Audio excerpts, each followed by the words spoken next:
Hey guys, Colton here. Real quick before we get into the episode, I want to talk to you about the future of Chasing Masculinity. I want to let you know that we're not going anywhere, but that how it's going to look moving forward is going to be a little bit different. I'm going to move away from the weekly episodes just to make sure that, well, one, I don't get burnt out, but two, that I keep the material that's coming actually important and meaningful and doesn't feel like it's forced or manufactured. So, moving forward, I don't know if there's going to be any disruption in the weekly episodes for a while, but just wanted to say that the episodes are going to come as they come and they're not going to be on the Wednesday morning weekly occurrence. So, thank you for listening. I'll let you get back to the episode. Welcome back to another episode of Chasing Masculinity.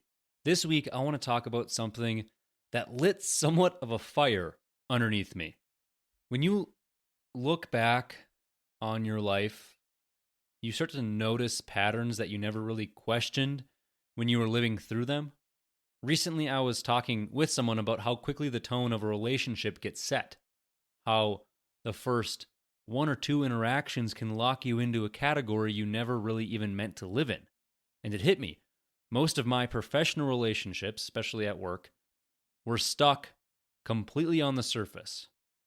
Not because the people were shallow, not because the environment necessarily demanded it, but because I allowed that relationship to be built on nothing more than small talk. I never really pushed past the fluff. And so the relationship never grew past the fluff. And once you set that tone, it is incredibly hard to break. You become the guy who chats about the weather, the weekend, whatever's convenient, but never anything true, never anything real.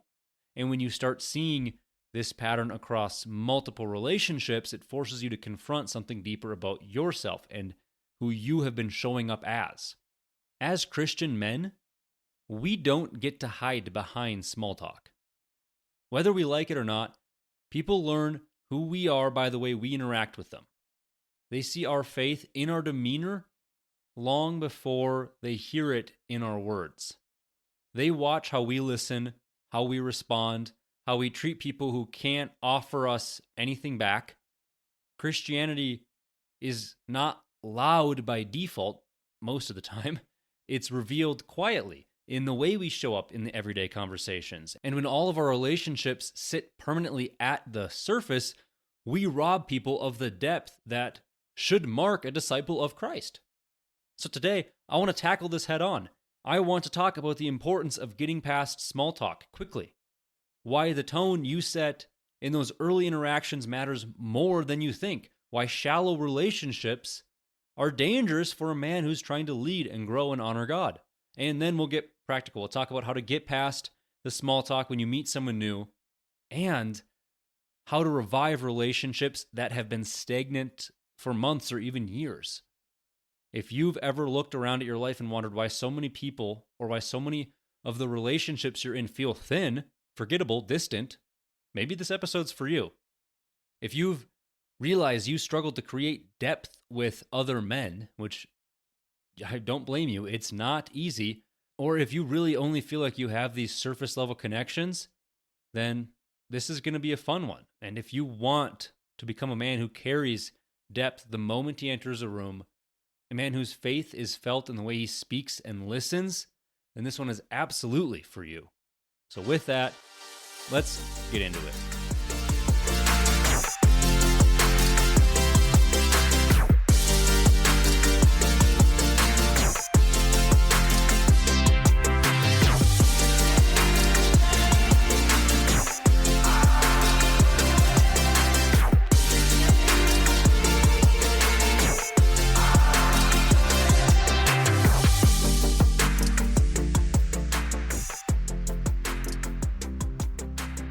All right, let's talk about first the biblical and Christian foundation of this. That's that call to depth.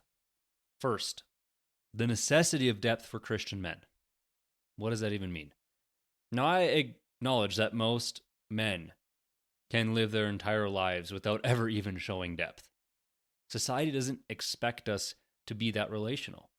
Most men are actually rewarded for stoicism, silence, keeping it light, and avoiding that vulnerability. As a result, shallow living has kind of become normal. It has become the default. But for Christian men, this is not an option. Christianity demands engagement. It demands presence. It demands that people see Christ through the way you treat them. The call to depth is not emotionalism, it's discipleship. When you refuse to go deep, you are refusing to show how Christ has worked in your life or to show Christ where you live, where you work, where you lead. Depth is a Christian responsibility. Surface level living is just a worldly habit. People should know something is different about you before you even ever mention Jesus. That difference is the depth, the sincerity, the love, the intentionality that you put behind things. John 13:35 says, "By this all people will know that you are my disciples if you have love for one another." A Christian man is recognized by his depth. Jesus says the world recognizes his disciples by the way they love. If you have love for one another. Love isn't shallow, it's not small talk. Love engages, it listens, it cares. Surface level men cannot display the kind of love that Jesus is talking about here. If your interactions never go deeper than convenience, your witness never goes deeper than convenience. Small talk isn't a sin here. It's not like this is some cardinal sin. But remaining there just shows a lack of Christian maturity. The command to love requires a relational investment. It requires intentionality. It is effort. It is not easy. You have to think, does your presence make others feel known or just acknowledged? Proverbs 27:17 says, "As iron sharpens iron, so one man sharpens another." I've talked about this a lot. It's a bit of a cliche, but brotherhood does require closeness. This is probably one of the most quoted verses about masculine relationships, but one of the least practiced. Iron only sharpens iron through contact, through pressure, friction, connection. If men stay distant, if conversations remain safe and shallow, then there's nothing to sharpen. Do you think iron can sharpen iron if it is not close enough to grind? The answer is obvious. Depth is required for growth. It's necessary. The Christian man does not and is not meant to live isolated behind politeness. Brotherhood requires intentional depth, not repeated small talk. You cannot sharpen anyone through weather updates or sports recaps. James 5:6 says, "Confess your sins to one another so that you may be healed." Confession requires vulnerability. Confession requires trust. Trust requires depth. Shallow relationships can't carry confession. A surface-level man cannot be held accountable because no one knows him. Now, this verse is not about public confession, it's about relational confession. Healing happens when a man allows himself to be known. You can't expect spiritual growth when you refuse spiritual exposure. Romans 12:9 says, "Let love be genuine." This authenticity is actually commanded. God does not call us to a polite affection. He calls us to some genuine love. Authenticity is not optional. It's not a personality trait. It is a Christian value. Genuine love cannot exist where depth is absent. Fakeness destroys the witness. Shallow living destroys the relationships. Christians should be marked by the realness in a world that is addicted to these artificial connections. This is the core Christian value, that depth is a form of discipleship. Depth is a form of witnessing Christ to others. It's not about being emotional, it's about being real. Christian masculinity displays itself in presence, conviction, meaningful engagement. Jesus himself consistently went deeper than the surface with people. A man who refuses depth refuses the very relationships God intended to use to shape him. So what is the danger in staying shallow? This is combining the non-secular to the secular here. Shallow conversations create shallow identities. That means you become the man who's forgettable, replaceable. People may know your name, but they're never going to know your character. You never stand out because you never show up with anything that's actually real. And shallow relationships keep you unknown. Maybe that's okay if you're an introvert, but that's not your calling. In Christianity, being unknown is dangerous. Jesus says we are known by our fruit. If no one sees your life up close, they cannot confirm your fruit. A man who hides behind small talk is a man who hides behind a mask. Remaining unknown is not biblical strength, it's just spiritual immaturity. Shallow living damages your faith. Without depth, there is no accountability. Without accountability, your sins are going to grow unchecked. Without real relationships, spiritual growth could plateau. Men are going to drift when they feel unchallenged. Shallow relationships never really challenge anybody. And this shallow living, it's going to damage your masculinity because a man who refuses depth becomes this polite shell. He becomes agreeable, pleasant, empty. Whereas conviction requires courage. Courage requires depth. Nobody respects a man who only speaks in generalities.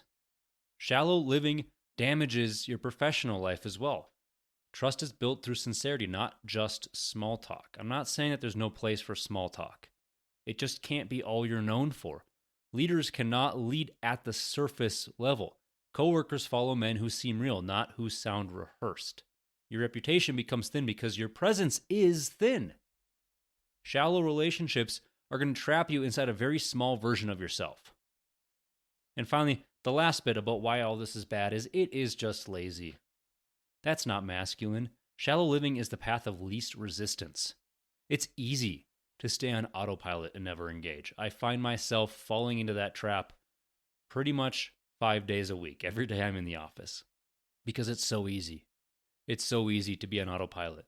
It's easy to let relationships coast at the surface. But masculinity is not easy. It's not supposed to be. Masculinity is intentional. Shallow men coast, deep men lead. Now, what is the reward of depth? Why go through all this effort? What can you gain? First is authenticity. Depth creates character.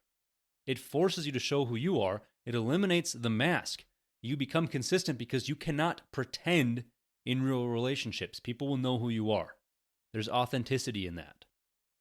The second is it builds trust. You have trust. That's what you gain. People only trust what is actually proven. Trust is built through meaningful engagement. People follow men who display honesty and vulnerability, who stay consistent.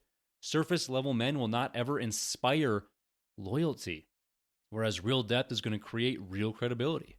That's that trust that you're given. The third thing you're going to gain is brotherhood. Christian community requires that depth as well.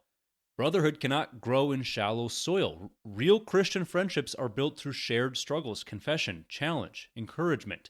Men need men to know them. Depth can create that. The fourth thing that you will gain is leadership. Depth gives you influence. Leadership is not about charisma. It's about character and consistency. When you go deep with people, they listen to you differently.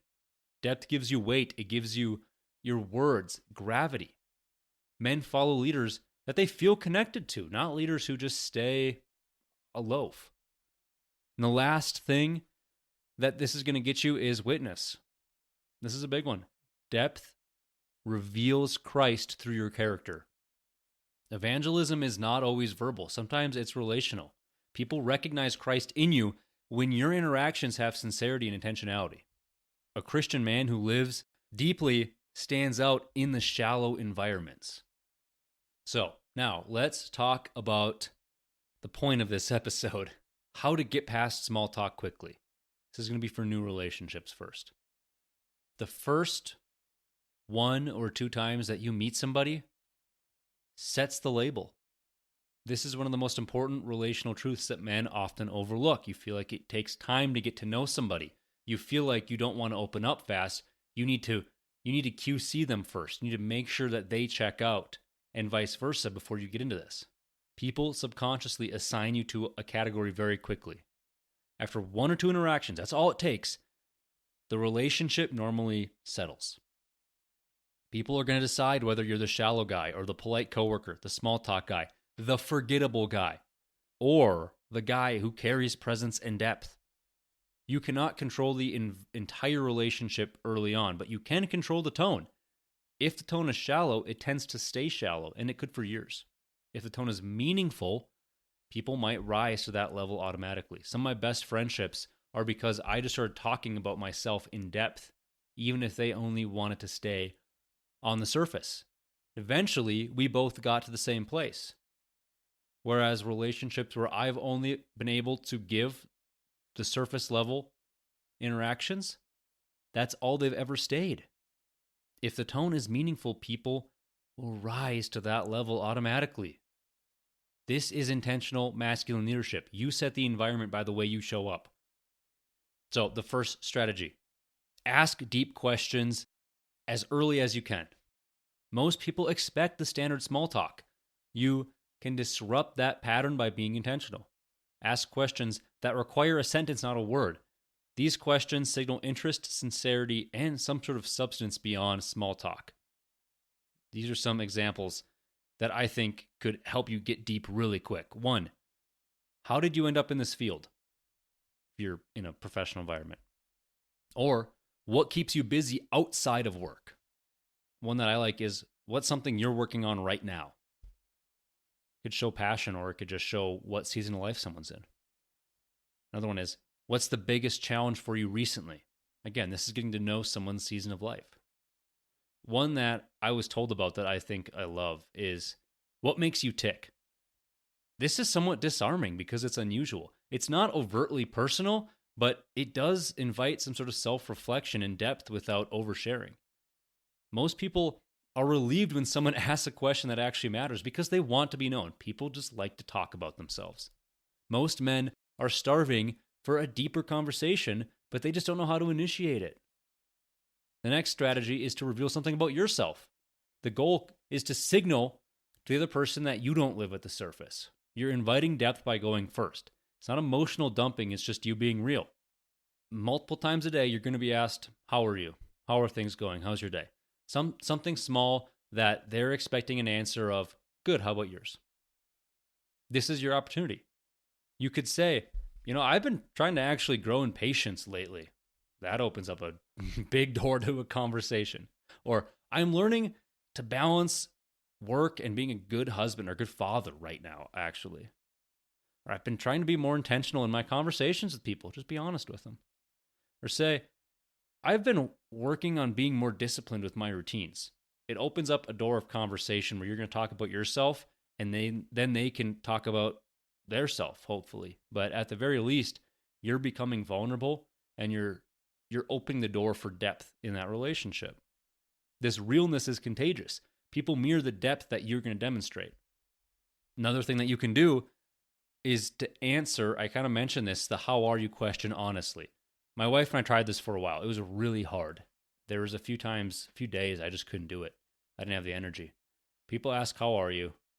You have to answer honestly and uniquely. It's really hard. The good that automatically comes out of most people's mouths is not good enough. You have to train the relationship from a shallow mode, the auto default, immediately. You have to challenge yourself to say something that is completely honest and still specific and short enough to be part of that sort of conversation. You can be honest with them. You can say, I'm feeling a little overwhelmed today, but still trying to figure it out. Or you could say, I just finished doing X, Y, and Z, and I'm feeling really good about it right now. Don't need to unload your emotion, but just show that you're a real person with a real life. Another thing that you can do to get deep with somebody is to follow depth with depth. So if somebody answers a question a little bit deeper than you were expecting, just something more that could allude to a greater conversation, don't immediately go back to the fluff. Jump on it. Respond with engagement. Tell me more about that. That's the number one thing. I can't tell you how many people I've heard that are social engineers or what have you that just say, that's interesting, tell me more. That's their go-to line in order to get someone to talk about themselves.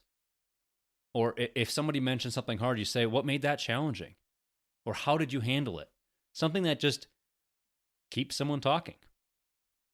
the biggest mistake you're going to make is retreating back to the safe topics the moment that conversation might start alluding to getting real. If you do that, you're teaching the other person that don't go deep again, because I don't like it. Now, what's important to remember is when you're doing this is to aim for meaning, not necessarily length. Depth isn't about creating long conversations. A short conversation can be deeply meaningful if it carries that level of sincerity. You could emphasize the 30 seconds of real connection beats 30 minutes of just scripted politeness. You're not trying to become someone's therapist. You're just simply showing up with intention. Now, another way that you can show that you are trying to be deep with somebody is to recall specific details or use their names or other people's names that they've just told you. Show some intention. When someone uses someone's name or when you use their name, they instinctively feel seen or valued. They see that, oh, this person's actually paying attention here. Maybe I need to. When you recall a detail about a previous conversation too, that's going to communicate some level of genuine attention and care. This is going to build trust early and then goes back to signaling those Christian values of integrity. You are representing Christ through the respect that you show people. So now the last bit of this, the one that I think is at least going to be the most instrumental in my life, is how to deepen existing stagnant relationships. So that would be applying this to the relationships we've already established, but are still on that surface level and you don't know where to go or you feel like it's too late. This is the difficult part. New relationships are easier to set on the right path. Old relationships are harder because they feel locked in, but they're not hopeless. They can be revived through intentional leadership. You can't force depth, but you can invite it. Now, to start, you may or may not want to just acknowledge the pattern without making it weird. Honesty could reset the tone. You're simply naming what's true. You're showing, I have some maturity about what I'm witnessing here. I have confidence and clarity. I'm just simply willing to state it. You can literally just say, I realized all of our conversations stay pretty surface level, but I kind of want to get to know you more. This isn't a dramatic line. It's direct. It's sincere. A lot of men will just respect that instantly because very few people are willing to speak that clearly. The next thing that you need to do is to shift your questions. The quickest way to change the depth of the relationship is to change the questions you ask. Stop asking questions that invite shallow answers. Stop saying, how's it going? You doing all right? Say, what's been challenging you lately? What's something you've been looking forward to? What's the best part of your week so far? What have you been working on lately? Depth begins with direction. The direction the conversation goes towards matters. So point them there. The next strategy is the same as we talked about before in newer relationships. That is to share something real first. People rarely risk depth until someone else does. So you set the tone through your own honesty. You don't need to be confessing deeply personal things. Just simply give something other than surface level noise. I've been trying to be more patient with this person lately. I've been working on being more intentional with my time at home with my family. I've been letting work bleed into the home life. I've noticed that I've been coasting in some of these areas, so I'm trying to step things up a little bit. Depth invites depth. People respond to what you model. The next thing that you can do, get them out of this mold. There's an environment that this mold has been created. Get them out of that. Invite that person somewhere into something outside of the usual setting. The patterns change when the environment changes. So if all your conversations happen in passing, you're only ever going to have passing conversations. So create a new environment. Maybe just meet that person for coffee or invite them to a workout or eat lunch near them. Or when you're talking to them, helping them through something, what have you, or ask their help for something. That creates a different environment. It throws a wrench in your typical cog that you are used to. The next is you need to be consistent. Don't revert back. One deep conversation does not change an entire relational history. You are retraining the entire relationship slowly. Consistency communicates sincerity. It communicates a change. It will take a few weeks or months, however long, to see this pattern shift. People begin opening up because they trust that the depth isn't a one-time moment. And the last thing that I want to talk about is you need to acknowledge that not everyone's going to go there with you.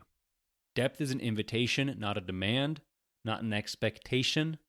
Some people are just not ready or willing to go deeper for reasons that you might not ever know. Just respect that boundary. Don't abandon your commitment to depth. They just might not always meet you there. Even if the other person stays shallow, you are still becoming a deeper man, and that's what matters the most. You're still forming the habits of presence, of authenticity, of Christian witness. The goal is not for every single relationship you have to become deep. The goal is to become a man that is capable of creating these deep spaces wherever he goes. As we wrap this up today, I want you to think back through the relationships in your life. The new ones, the old ones, the ones that you've been coasting through for years. And I want you to ask yourself a simple question. Am I actually showing up in these relationships? Or have I been hiding behind small talk because it's easy and safe? Most men stay shallow because no one ever calls them to go deeper. No one expects it of them. But that's exactly why Christian men must live differently. Depth is not a personality trait. It is a form of faithfulness. It is a form of leadership. It is a way of carrying the presence of Christ into everyday conversations. You have an opportunity, starting today, to break patterns that have been running your relationships for years. You can choose to show up with more intention, more sincerity, more honesty. You can choose to ask better questions. You can choose to answer honestly when you ask someone how you are. You can choose to pay attention. Remember the details. Step beyond the convenience. You can choose to create a space where real conversation is possible. Some people will meet you there. Others will not. Your job isn't to force depth. Your job is to just embody it, to model it, to carry it, to show the world a version of masculinity that is grounded in this authenticity and character and Christian integrity. At the end of the day, depth isn't about being emotional. It's just about being real. It's about being the kind of man who doesn't want to drift through life on autopilot. It's about having presence, sharpening one another, sharpening men. So this week, try to take the first step. Ask a deeper question. Give a deeper answer. Be intentional with someone that you normally treat casually. Show them that you are not satisfied with surface level living anymore, and watch what God does in your life with that small act of courage. Because the truth here is simple. When you stop living shallow, you stop living small. Depth grows you. Depth sharpens you. Depth strengthens the man that you are becoming. If you found this episode helpful or think someone you know needs to hear this, please share this with them. Thank you so much for tuning in today. Until next time, keep chasing masculinity.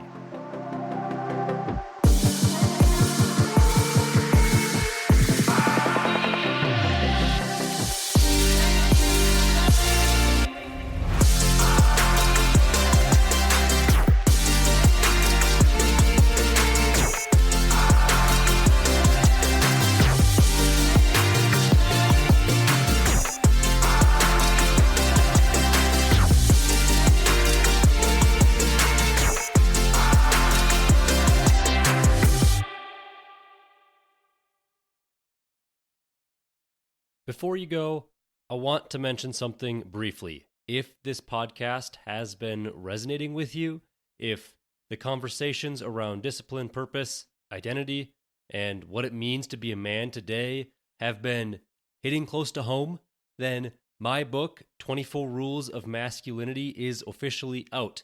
It is a direct, practical guide built around the same principles we talk about here: biblical foundations, hard-earned lessons, and clear direction for men who want to live with intention instead of drifting. This isn't theory. It's meant to be picked up, applied, and just carried with you. So whether you're just starting to take ownership of your life or you're trying to realign and get it back on track, that's why I wrote it. You can find 24 Rules of Masculinity on Amazon or through the link in the description. If you do pick it up, I'd genuinely love to hear your thoughts. Thanks again for listening, and I'll see you in the next episode.